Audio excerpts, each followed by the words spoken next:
Bel və qasıq nahiyələrində ağrılardan əziyyət çəkirsiniz, o cümlədən cinsi fəaliyyətdə zəifləmə hiss edirsiniz, o zaman mənə müraciət edə bilərsiniz.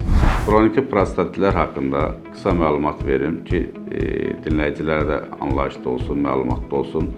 Xroniki prostatit əsasən gənc yaşlarda əmələ gəlir, prostat vəzinin iltihabı hesab olunur, xəstəlik hesab olunur və cinsi yolla keçən xəstəliklərin ağırlaşması, o cümlədən də ümumi soyuq dəymə nəticəsində əmələ gəlir. Xroniki prostatitlərdə aşağıdakı əlamətlər olur. Sidik ifrazının göynədici, yandırıcı olması, sidiyin axırında şirə, yapışqanvari mayenin gəlməsi, qasıq nahiyəsi, bel nahiyəsi, xayalara verən ağrıların olması kimi dizurik əlamətlərlə özünü biruzə verir.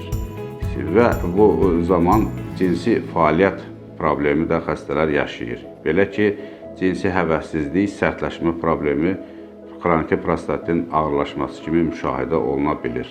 Araşdırma aparıram, əgər cinsi yolla keçən infeksiyalar varsa, mütləq birinci növbədə bu infeksiyalar aradan götürülür, ondan sonra onun ağırlaşması müalicəsi aparılır.